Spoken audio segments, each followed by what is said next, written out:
Vamos a ir a un texto que conocemos, a lo mejor desde escuela dominical, que está en Éxodo 20. En Éxodo 20. Voy a leer desde el versículo primero, 21. Éxodo 21. El contexto es cuando los israelitas han sido liberados de la esclavitud en Egipto y están en el desierto y van al monte Sinaí, y en el monte Sinaí Dios se revela con la ley, ¿no? Les da la ley. Vamos a leer aquí los 10 mandamientos, que son como casi el núcleo de la ley, y Moisés sube al monte Sinaí y el pueblo queda abajo, pues esperando, ¿no? Entonces voy a leer, y esperando a Moisés, ¿no? Que está en el monte. Y los 10 mandamientos, en hebreo se dice, las 10 palabras son así, ¿no? En Éxodo 21. Y dice, y Dios habló todas estas palabras diciendo, yo soy el Señor tu Dios, que te saqué de la tierra de Egipto, de la casa de esclavitud.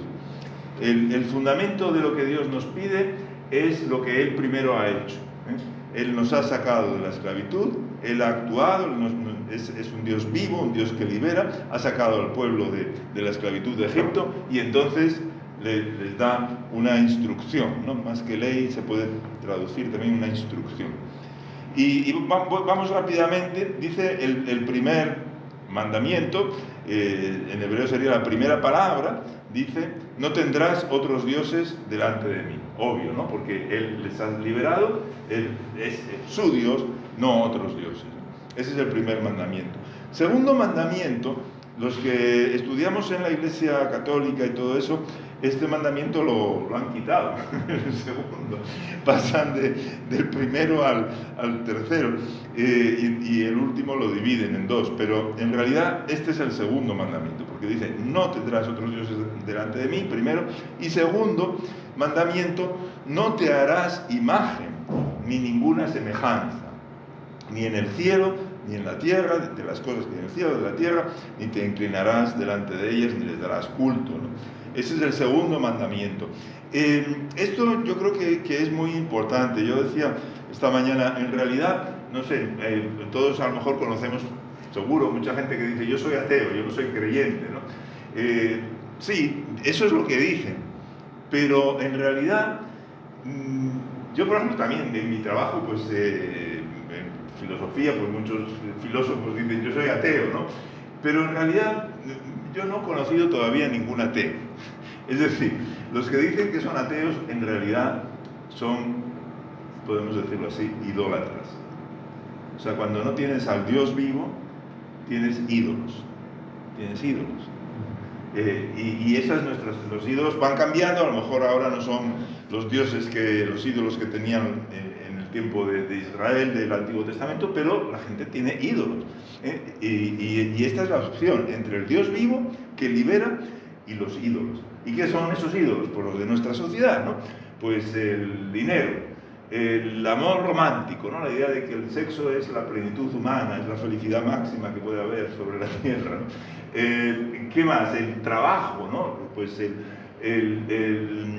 lo que sea, ¿no? Pero más o menos esos son los ídolos básicos de nuestra sociedad. El dinero o el amor romántico, ¿no? A veces, sí, el dinero, pero se necesitan más. Las películas siempre dicen, bueno, pero un poco mejor el amor romántico. Eso es lo que nos dice nuestra sociedad, que son las cosas más importantes, que dan la felicidad, y que ahí está todo el secreto de la vida, ¿no? Bueno, pues son ídolos. Ídolos que además los ídolos piden sacrificios, los ídolos traen muerte. O sea, los ídolos engañan.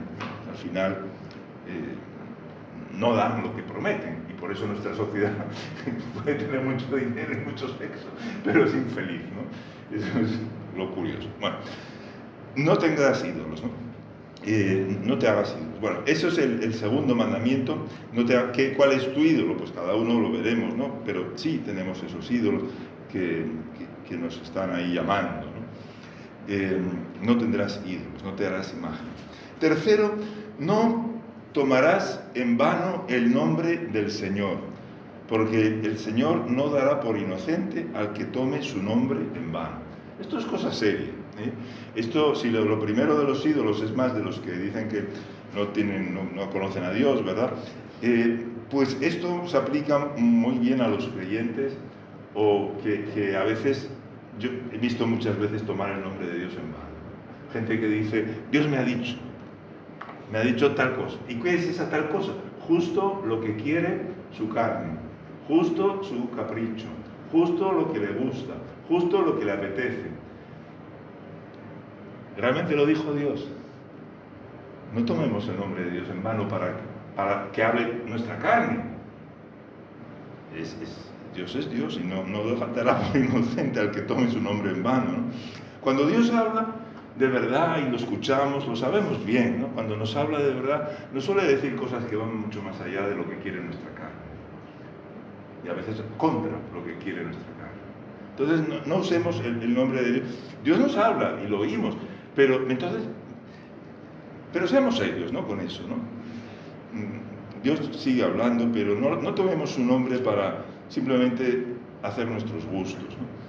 Ese es el tercer mandamiento. El cuarto es, acuérdate del sábado. Otras Biblias dirán el día de reposo para santificarlo. Sábado significa cesar, no hacer cosas.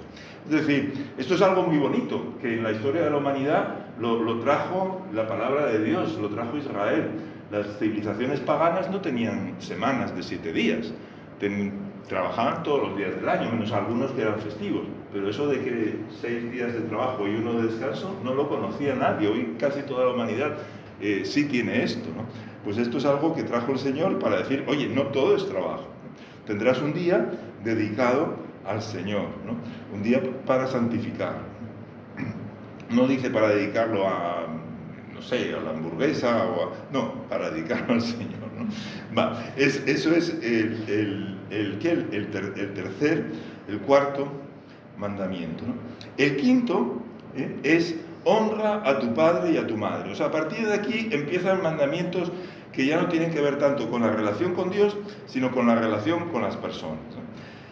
Tienen que ver mucho con que no quieras para los demás lo que no quieres para ti. Haz con los demás lo que quisieras que hagan contigo, ¿no? Pues honra a tu padre y a tu madre. No cometerás homicidio. Y bueno, pues ya Jesús después explica ahí todas las otras maneras que hay de cometer homicidio sin necesidad de apretar el gatillo, ¿verdad? No cometerás adulterio. También Jesús dice, bueno, también en tu corazón puedes cometer adulterio. No robarás. No darás falso testimonio contra tu prójimo. Bueno, eso es hasta el 9. Estos son...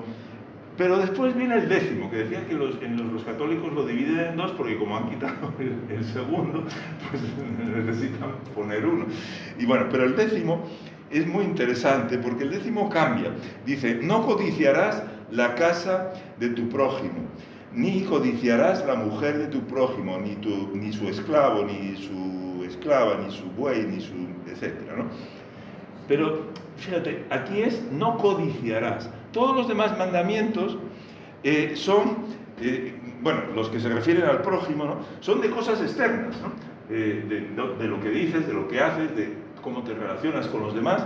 Pero este último, el 10º mandamiento, no codiciarás, eso habla del corazón. Quiero decir que yo podría ser perfecto delante de los hombres, en el sentido de que yo guardo el día de fiesta, y yo no tengo ídolos, y yo no cometo adulterio, yo no cometo homicidio, yo no robo, lo que sea, pero el 10, no codiciarás, eso a lo mejor no ha cambiado, ¿no? Eso a lo mejor sí, igual, ¿no? O sea, hay cosas que son de fuera, pero este 10º mandamiento es de dentro. No codiciarás. Habla de los deseos. Habla de lo que quiere el yo. De lo que quiere, lo que el Nuevo Testamento muchas veces, el Antiguo también llama la carne. Es ese yo, que quiere lo más cómodo, lo más agradable, lo que le apetece, lo que él decide, lo que él piensa, ese yo que quiere hacer su vida, ¿no? Ese yo no rendido, ¿no? Decimos, yo me rindo a él. Bueno, pues es ese yo no rendido que quiere hacer las cosas a su manera. No codiciarás, ¿no? Esa es la carne.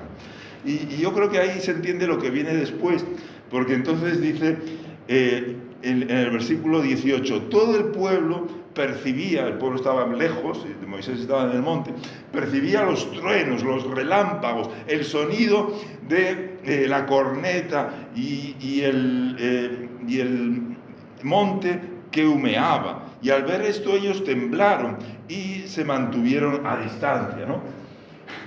Es como que Dios está hablando y está mostrando cuál es su voluntad, su deseo, su exigencia para el pueblo. Y esa exigencia, uno puede empezar, bueno, no te tengas ídolos, vale, pues solo pero cuando llega al final, no codiciarás.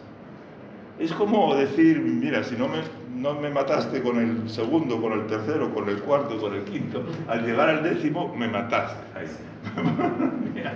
Ahí hablas ya de los deseos de nuestra mente, ¿no? de nuestras apetencias, de nuestra carne. Y entonces el pueblo, ¿qué oye? ¿Qué ve? Truenos, miedo, relámpagos, tiemblan de miedo por la santidad y por la exigencia de Dios.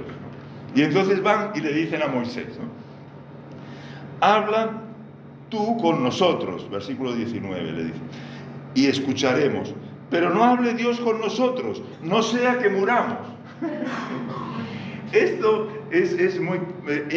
me recuerda, por ejemplo, cuando Adán después del pecado se esconde, ¿no? Y solo oye a Dios que va por ahí, por el jardín, y se esconde.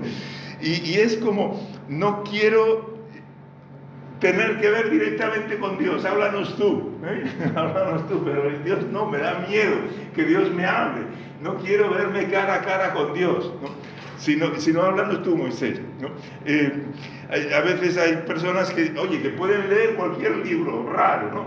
Estaba en casa ahí y había un libro de mi hermana, el libro tibetano de los muertos. Qué título más bonito, qué cosa más bonita, ¿no? El libro tibetano de los muertos. Pueden leer cualquier cosa feísima, religiosa, pero no se atreven a abrir la Biblia. ¿Qué es eso? Es este miedo. Que hable cualquiera, pero no la palabra de Dios. Háblanos tú, pero que Dios, yo no quiero directamente enfrentarme con Dios, ¿no? A veces podemos ver la película más tonta en la televisión, el programa más tonto, antes que abrir la Biblia, ¿no? Hay algo ahí, ¿no? que da miedo, ¿no? Como esos rayos y esos relámpagos. Hay algo que el enemigo no quiere que vayamos, ¿no? Hay algo oye, yo puedo escuchar todos los sermones que hay en YouTube, pero sentarme en silencio con la palabra y escuchar a Dios, no. ¿Por qué? Háblanos tú, ¿no? Moisés, háblanos tú, pero Dios que no nos hable. Es esto mismo. Es como esa resistencia o ese miedo, porque es miedo, ¿no? De nuestra carne a encontrarse con Dios, ¿no? Y a veces uno lo encuentra por ahí, ¿no? De personas que dicen son creyentes, pero yo no leo la Biblia, yo escucho sermones, pues como estos de aquí, háblanos tú, Moisés, ¿no?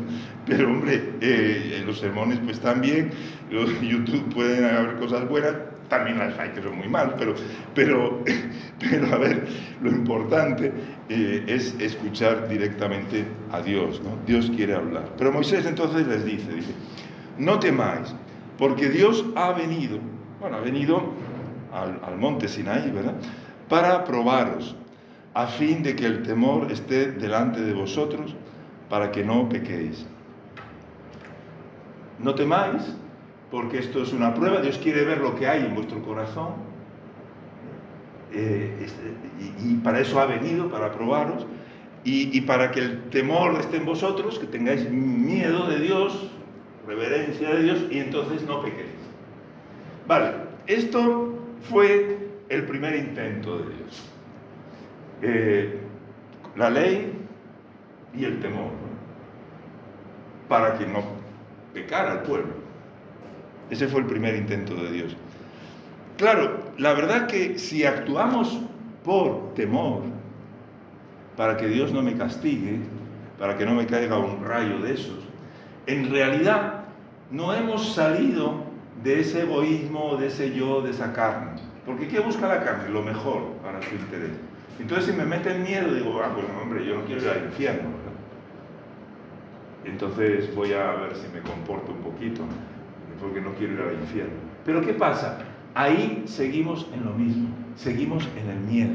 Es decir, seguimos en el propio interés. Hacemos las cosas pues para ir al cielo o para no ir al infierno. Nuestro corazón no ha cambiado.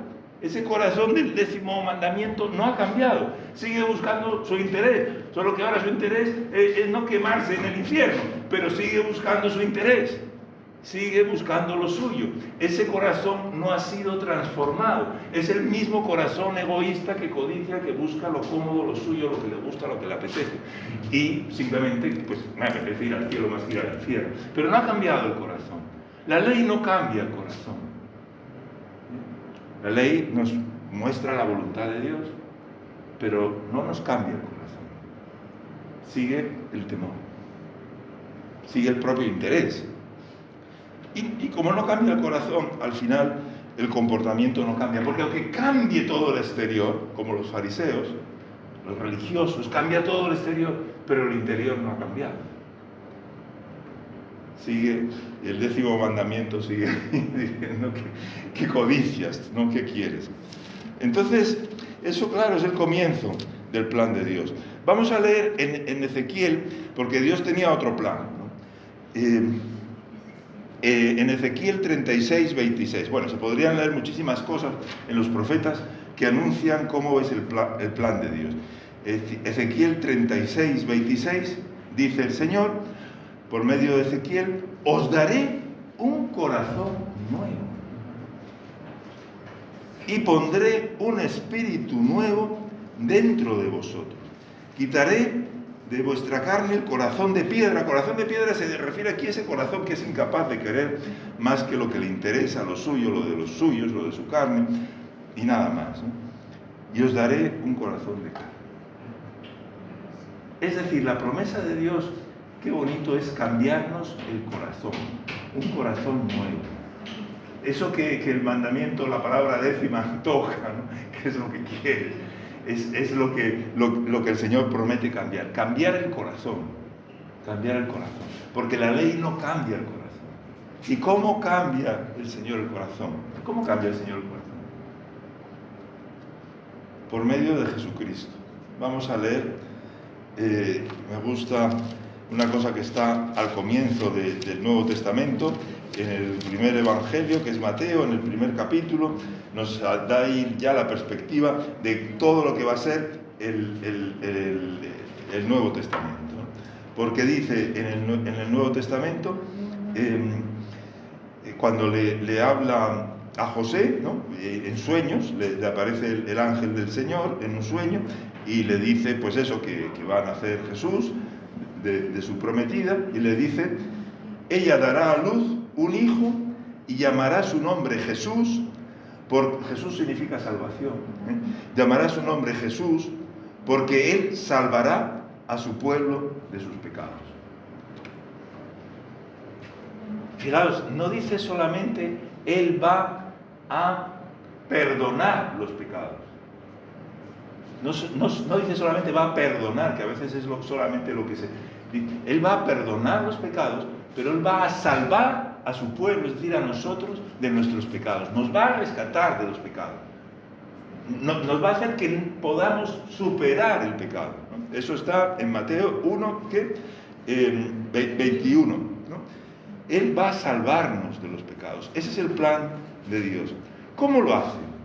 Sí, primero perdonando, ¿no? Vamos a leer aquí un poquito antes, en Zacarías 13, que es al final justo del Antiguo Testamento, dice Zacarías 13, en aquel día habrá un manantial abierto para la casa de David y para los habitantes de Jerusalén, a fin de limpiar el pecado y la impureza. Zacarías 13:1. Habrá un manantial abierto. ¿Qué es ese manantial abierto que habrá en aquel día para limpiar los pecados y la impureza? ¿Qué es ese manantial abierto? Es Jesús, es su sangre. Su sangre es ese manantial abierto, que sigue abierto, y es el primer paso de Dios para tratar con nuestro pecado. Es ese manantial abierto.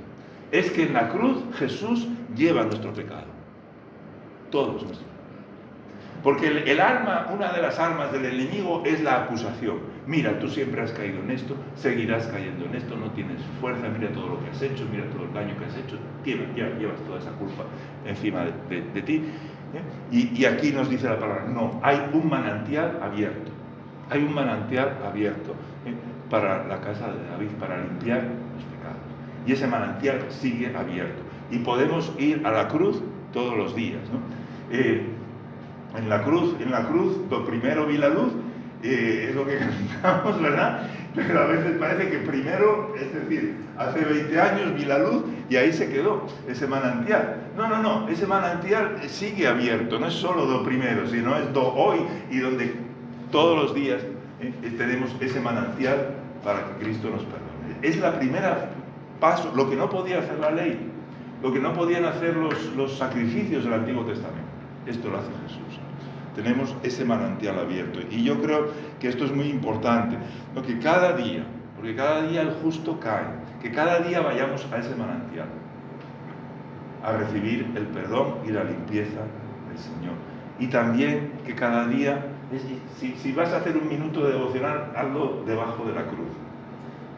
Sé limpiado por el Señor, por la sangre de Cristo. Y que eso nos enamore de Jesús, nos enamore de Dios. Porque allí el pueblo estaba, en el Antiguo Testamento, muerto de miedo, porque veía el abismo de la justicia de Dios, de la santidad de Dios, de la exigencia de Dios, que exigía también no codiciar. Y el abismo de la propia alma, el abismo del propio pecado, el abismo de que somos pecadores. Y aquí Jesús, o sea, el primer paso que da Dios por medio de Jesús es abrir ese manantial para tratar con nuestros pecados. Lo que pasa que no es solo eso, hace más cosas. Pero primero, digamos, manantial, ir al manantial. Vamos a leer ¿qué pasó cuando creímos? ¿Qué pasó cuando creímos? Por ejemplo, Gálatas 3, ¿no? Gálatas 3:2.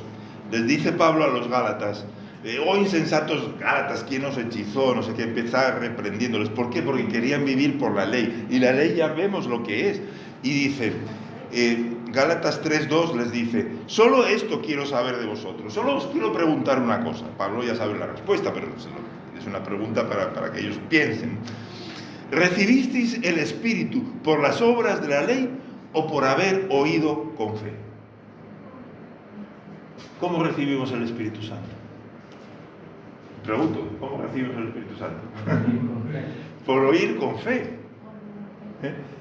También, por ejemplo, podemos leer un poquito más adelante en Efesios 1:13, dice, en Él también, en Cristo también vosotros, habiendo oído la palabra de verdad, el evangelio de vuestra salvación, y habiendo creído en Él, o sea, habiendo oído con fe, ¿no? Como decíamos antes, fuisteis sellados con el Espíritu Santo que había sido prometido. ¿Cuándo recibimos el Espíritu Santo? Cuando creímos.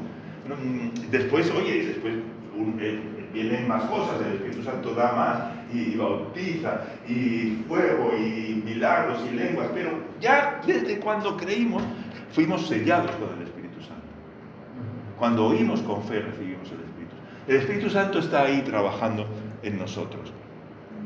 ¿Por qué?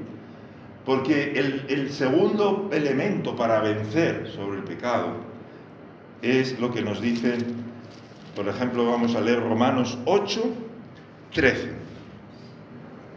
Romanos 8:13. Dice así: porque si vivís conforme a la carne, es decir, ese hombre viejo que busca lo suyo, lo que le conviene, el propio interés, si se hace religioso, pues también es para no ir al infierno, lo que sea, es el propio interés, porque si vivís conforme a la carne, habéis de morir. Eso no es vida, eso es muerte. Es muerte, y no solo habla de la muerte eterna, habla también, si vivís conforme a la carne, no tendréis vida espiritual. La vida será vivir en la oscuridad, será vivir en conflicto, será vivir en tristeza, será vivir sin fuerza espiritual. Si vivís conforme a la carne, no va a haber fuerza espiritual. Pero si por el Espíritu hacéis morir las prácticas de la carne o las obras de la carne, viviréis. Entonces, ¿qué es lo segundo? Es el Espíritu Santo. El Espíritu Santo que viene a cambiar nuestro corazón, que empieza a cambiar desde que empezamos a recibir a Cristo, a recibir su perdón, empieza a darnos un corazón nuevo, a que veamos las cosas de otra manera, a que tengamos un corazón que se entusiasma con Jesús, que ama a Jesús, ¿no? Ya estamos dejando de ser religiosos. Y aquí viene el Espíritu Santo en nuestro auxilio, ¿no? Y viene a nuestro interior, ese es el Espíritu prometido que cambia nuestro corazón, ¿no? Y dice entonces que hagamos morir las prácticas de la carne. Podríamos decir, a veces la gente dice, bueno, ¿con qué hago para salir de este pecado? Pues oye, hay los 12 pasos, o hay esto, no sé qué, hay métodos humanos, todos los que quieran. Pero los métodos humanos no cambian el corazón. Y uno lo sigue haciendo por el propio interés, porque quiere salir de esa cosa que al final es miserable. Pero no cambian el corazón. El que cambia el corazón es el Espíritu Santo, es Dios el que cambia el corazón. Y entonces esta es la gran invitación, ¿no? Primero, lavarnos en la cruz. Segundo, caminar con el Espíritu Santo. No es, ahora voy a hacer un ayuno, está muy bien ayunar, ahora voy a hacer esto, ahora yo voy a hacer esto para quitarme esto, yo ahora ya no voy a caer más en esto, te prometo, Señor, que nunca más lo voy a volver a hacer. Todo eso es nuestra fuerza. Y aquí lo que está diciendo es que lo hagamos con el Espíritu Santo. Con el Espíritu Santo. ¿Qué es? Que puedo cada día, hermanos, cada día, tú y yo, porque somos de la misma pasta, estamos hechos del mismo material, cada día puedo vivir en la carne, puedo vivirlo en la carne, y bueno, pues enciendo la televisión y veo cosas que tienen que ver con la carne, gente gritando, o qué sé yo, lo que sea, puedo vivir cada día en la carne, o puedo cada día vivirlo en el Espíritu, y esa es una opción, porque el Espíritu está ahí, está en nosotros, esperando. Podemos caminar en el Espíritu cada día, podemos caminar en el Espíritu cada día, para vencer la carne, para vencer la carne. Entonces, lo primero, lavarnos en la cruz cada día. Lo segundo, caminar en el Espíritu cada día. Eso es mi opción. Y no nos engañemos, es eso en lo que estamos, desde el día que creímos hasta el día que el Señor nos llame. Estamos en una lucha entre la carne y el Espíritu. Y no hay escapatoria, no hay ese truco de que el Señor ya me hizo bueno porque un día lo acepté y ahora ya soy bueno. Cada día va a haber esa lucha entre la carne y el Espíritu, cada día. Lo siento, esa es la vida del cristiano, es esa lucha, o en la carne o en el Espíritu, cada día. Y entonces, tercero, cada día, no por nuestras fuerzas, con el Espíritu Santo, hacer morir las obras de la carne. Sí podemos con el Espíritu Santo quitar esa cosa, alejarnos de esa persona, poner límites en esto, quitar esa cosa de casa. Sí podemos, con la ayuda del Espíritu Santo. No con nuestras fuerzas, sino escuchando al Espíritu Santo y que el Espíritu Santo nos dé cada día el plan de batalla, pero que no nos lo dé nuestra carne, ¿no? Volvemos a Gálatas y con eso ya vamos terminando. En Gálatas hay un versículo que dice así, Gálatas 5:16. Dice Pablo, y voy a leer esta traducción, que es la Reina Valera actualizada, porque se puede traducir de dos maneras. Dice, andad en el Espíritu y así jamás satisfaréis, o sea, le daréis gusto, los malos deseos de la carne. Andad en el Espíritu. En otras traducciones también se puede traducir, andad en el Espíritu y no satisfagáis los deseos de la carne. Pero aquí yo creo que nos da otra perspectiva, que es que si andamos en el Espíritu, jamás vamos a dar satisfacción a los deseos de la carne. Y entonces ahí tenemos una clave de la victoria. Entonces, este es el plan de Jesús para con nosotros. Dice un poquito más abajo: los que son de Cristo Jesús han crucificado la carne con sus pasiones y deseos, en el versículo 24. No sé, si te queréis preguntar algo, adelante. No, que a lo mejor pase muy rápido. Bueno, ¿En qué libro estamos en Gálatas. En Gálatas. En Gálatas 5. Andad en el Espíritu y no satisfaréis los deseos, los malos deseos de la carne. Y así jamás satisfaréis. Pues sí, gracias Señor que nos has llamado. Has venido, pero no como en el monte Sinaí. Has venido en la carne de Jesucristo. Has venido en nuestra carne, en nuestra pasta. Sabes cómo somos. Y has llevado nuestros pecados. Has cargado nuestros pecados, Señor. Pero ahora podemos acercarnos a ti, a tu santidad, a tu exigencia, a tu justicia. Nos podemos acercar porque ahora sabemos que ese abismo es también no solo un abismo de justicia y de santidad, es un abismo de amor. Y nos podemos acercar a ti. Quítanos cualquier miedo de sentarnos con tu palabra y escucharte directamente a ti, Señor. Queremos tener esos tiempos que son esenciales, Señor, que ya no son solo para Moisés, son para todos nosotros. Gracias, Jesús. Gracias, Jesús, que podemos lavarnos cada día en tu sangre, donde primero vimos la luz y donde podemos lavarnos cada día, Señor. Gracias. Gracias, Jesús, porque tú eres el que nos das el Espíritu Santo. Ese Espíritu Santo que cambia nuestros corazones, que te conoce, que empieza a conocer cómo nos amas y empieza a cambiar nuestro corazón, Señor Jesús. Cambia nuestros corazones. Ya no queremos vivir para nosotros mismos, para nuestra comodidad, para nuestra carne, para nuestra apetencia. Ya no queremos relacionarnos contigo como religiosos, con miedo, como interesados para que nos des algo. Queremos relacionarnos contigo primero y principal, sobre todo por amor, como hijos amados, como hermanos de Cristo. Cambia nuestro corazón, Señor, que nuestro corazón deje de buscar su interés en todas las cosas que tocamos y en todo lo que hacemos, Señor Jesús. Queremos buscar tu interés, queremos que nos pongas un corazón para servir a los que nadie sirve, para ayudar a los que nadie ama, para amar a nuestros hermanos, Señor, para mirar más allá de nuestra carne, Señor.